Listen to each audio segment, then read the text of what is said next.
Again, welcome back to one of our lecture in construction project management. Today we will have a case study of one of the most failed projects all over the world, especially in construction management, since the Egyptian era started till today. Actually, our student and all our contributor in construction management industry will get little bit shocked or astonished that Opera Sydney house construction supposed to be a case of a study of project management failure.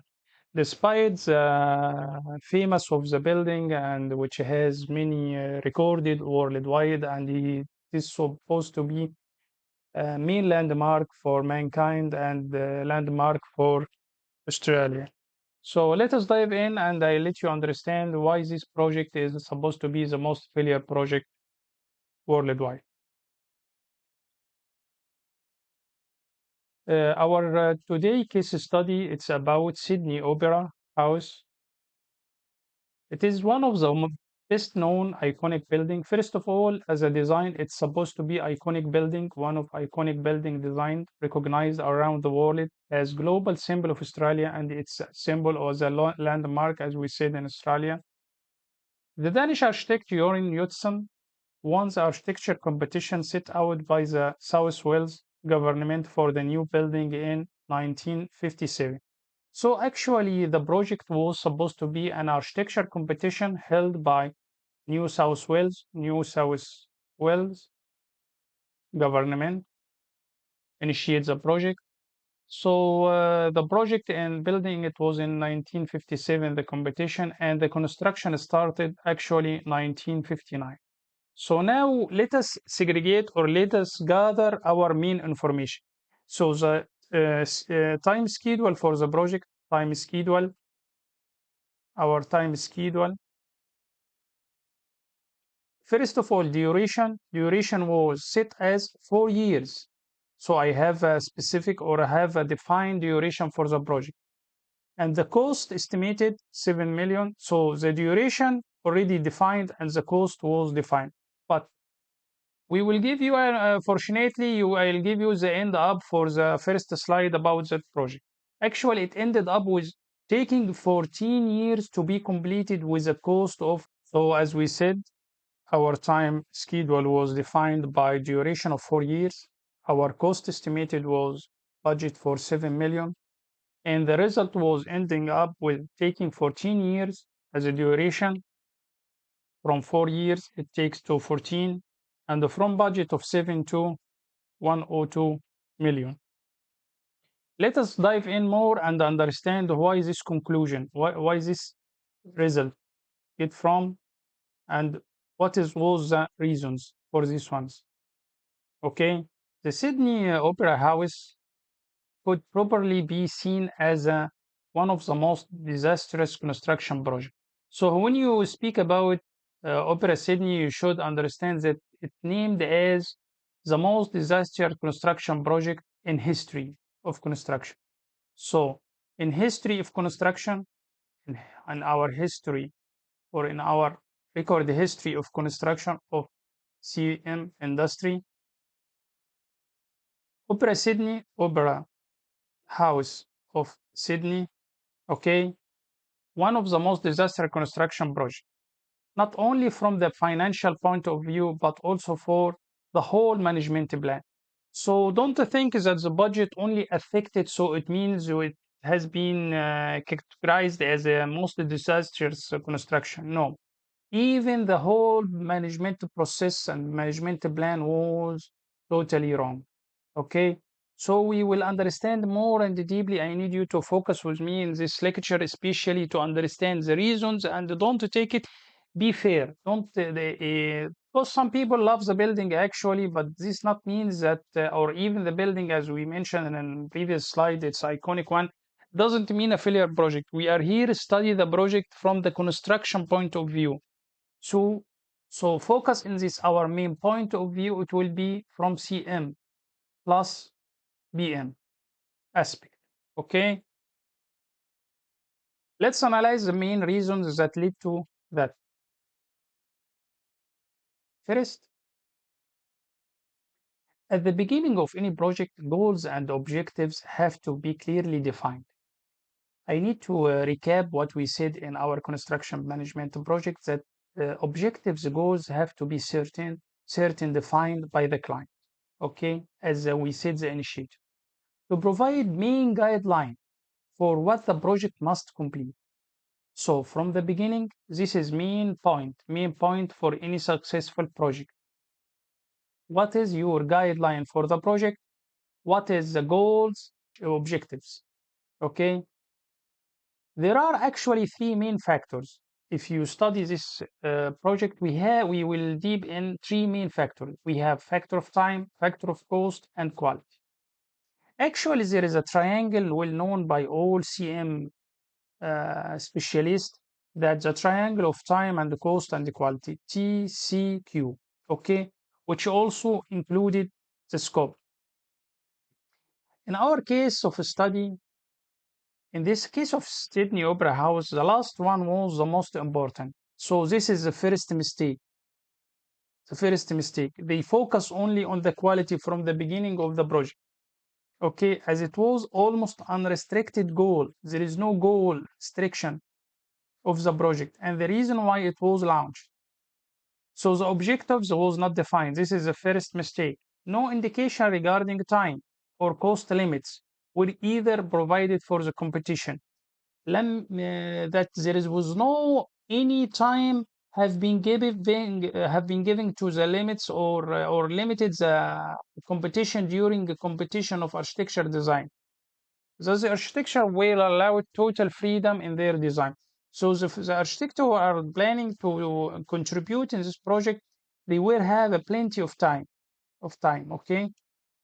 Actually, Mr. John Otson, he won the prize as we said in previous slides. So let us start directly from the success of Otson to be awarded that project.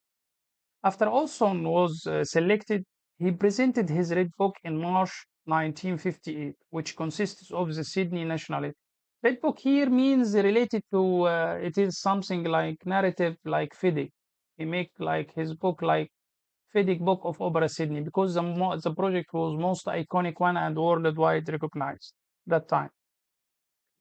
So in his book, so don't mix between the Red Book of FIDIC and the Red Book of Otson. Otson only just name it like that, which consisted of Sydney National Opera House report. It was only just a report about the opera house. It comprised of some indications such as now the guy he do his job. The guy you remember in our schematic design and the concept design and the detailed design. The man he gives the concept, he gives the schematic, and he jump in. Now he provides the detailed design. He set up the plans, sections, and reports by consult. Okay, so Otson, after he won the competition, he started his design and he managed and he succeeded to provide DD design for the client, also including the reports. The funds came almost entirely from the dedicated lottery, so the project was not actually a financial burden for the government.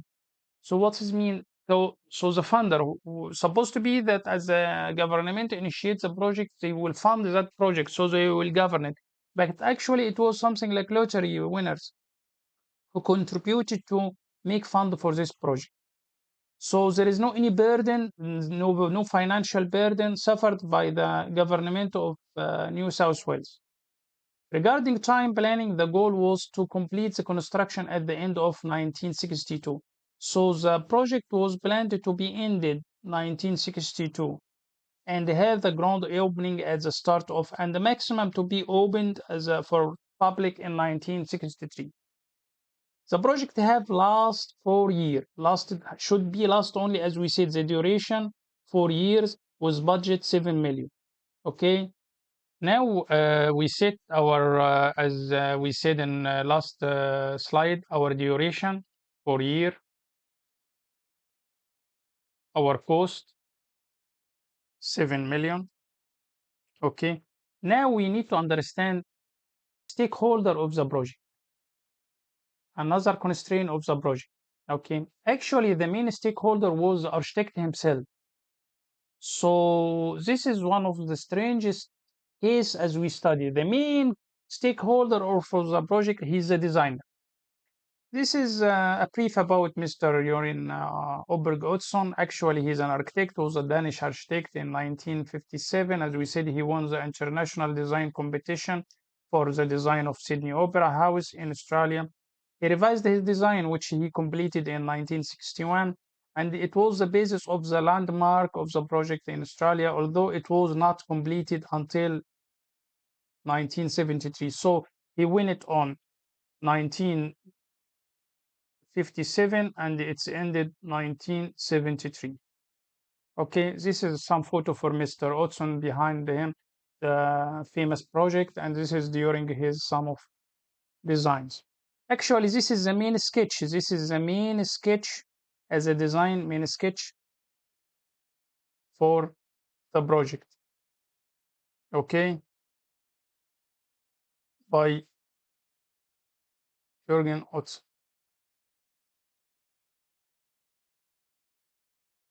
The guy he started to put his plans, his sketches, okay, and he developed, make his main sketch, and he developed his main sketch to final one, okay, and also this is one of his sections to define the inner spaces and relations inside the project, and also this is one of his isometric plans and maquette and 3D model for the project, that time 3D model, okay, for the project. This is what we said. This is the final DD plans provided by designer, okay, by designer in that time. He provide the plans, the guy, he provide the plans, layout, main layouts, okay, some also some other plans, okay, typical plans, or some also he makes some elevations and sections and so on. This was the final output. This is the final layout of the project, final layout, okay, also with some sections, including some sections. Actually, this is, see, this is the main problem. This is the first design concept, okay, this is the second one, this is the final one. So this is the inputs for you as a student to understand. So the problem, they started with some concept, later it's developed, okay, for another one. Even you will see it's quite bit far away from here, from 1 to 2. There is no relation at all between the two sketches or the two concepts. From 2 to 3, also there is no any relation between the two concepts. It maybe looks to you like it's nearby, but it's only maybe the base, something like that. They focus on the base. Later he started to make his outer shape, okay. So don't think that it's only there is any relation. There is no relation between the three, and even there is no development. You cannot say that the architecture, this is also one of the concerns of our project, our case study. We cannot define that the architect he takes some option one, and you cannot say that he has option one developed to option two, or even upgraded to option three. No. So as we said, the main stakeholder was the architect, but also was more concerned with the design aspect rather than time and the cost objective. So this is the main problem. We have main stakeholder, and we have project constraint called triangle of constraint of construction, cost, time, quality, and we have stakeholder. He has no any idea about these three elements. He only focus on his design. Okay, he's only concerned with the design aspect rather than the time and cost. He has no any interest in both of these two constraints, which proved problematic. Actually, during the project, Hudson collaborated with Ove Arup, who was in charge of the structure and engineering stuff. So Mr. Hudson only do the architectural design, okay? But for such a project, the guy he need to make collaboration not joint venture. See, it's only just a collaboration and cooperation with of Arab, which is well-known consultant office in architecture and engineering. So this is also actually Arab. We cannot say that he contribute for failure for such project because Arab he has a very good reputation. This is a brief about him. And this is one of photo during construction between after construction actually between Otson and Arrow. With some other subcontractors, the team was in charge of mechanics, electrics, heating and ventilation, lighting and acoustic, all disciplines now. So the main discipline architect, we can say Otson as architect. Later we bring Arab as a structural. Under structure design, under structure designer, they came all other disciplines. Okay. Here, the main point of the failure of the project. There was no real project manager, but rather only a collaboration between Otson and Arab. So two guys only make a collaboration between each other, and also they merged their both company, okay, and they make such a collaboration to manage such a huge, iconic project. So the second problem, which we find that there is no real project manager known for that project. You remember in pyramids construction, we know that Amhotep he's taking every aspect, or he taking or he take all titles for all contributor for the projects. But here, focus that there is no project manager. Let us jump into the other main stakeholder. Actually, the other main stakeholder was the client. So we came to the client. Client nowadays, he is the main initiator, as we said, the main initiator of the project, initiator. But here was one of other main stakeholder. He came after architect action. This encompassed the Australian government, which launched the competition of the project, and especially the Labour Prime Jokail, I suppose. A part-time executive committee was created to provide project supervision, but the members had no real technical skills. This is another problem.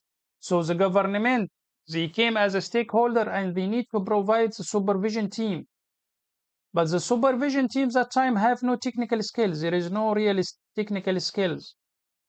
So the matter of selection, no PM, okay, no technical stuff involved from NSW government. The government eventually became an obstacle. So despite the stakeholder, he is a key person to push the project going on. No, it's converted to a big obstacle to the project team by inhibiting change during the progress of the operation. So the problem that they don't have technical skills actually, plus they became an obstacle for the project team. Also, they are going to provide more changing during the progress of operation, thus contributed to cost overrun. So the other problem appear in the project, cost overrun, also on delays, later delays. So cost overrun, okay, delays. Later, we found that the public was an indirect stakeholder. Oh, this is what always I focus in, indirect stakeholder. Despite they are direct, but even indirect stakeholders, they very, very affect your project because they were concerned with the project success. So later became it's a public building, so the public was supposed to be as an indirect stakeholder, so they affect the progress and the project itself. So now let us recap what will happen actually. There was appeared to be problems from the start of the project that was divided into 3 stages. So the project they divided, Arab and Otson divided to 3 stages, 3 main stages for construction. Okay, for CM. First one, the podium. The second one, the outer shell. The third one, the interiors and the windows. Okay. So this is the main three stages are going to be constructed. Apparently, Otson protested that he had not completed the design for the structure, but the government insisted that the construction had to get underway. So there is a big push from the government for the project to proceed, despite that the main stakeholder, as we mentioned, not only architect, had not yet complete his design.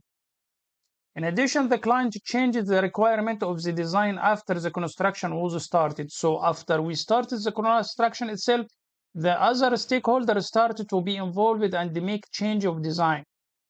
Moving from the 2 theaters to 4, so they change the component of the project. Project component. Project component. Changes. Okay. So they changed the theater from 2 to 4. It means doubled the objective, doubled the requirement, doubled. So plans and design had to be modified during the construction. So I get another modification for the design, which also I'll change the shop drawing. So design during construction to be modification. I have a modification design. Okay. So on, I'll get shop drawing modification. Okay, which totally will affect the outcome or the delivery of the project. For now, we will have a break and we will come back as soon as possible. Thank you for all.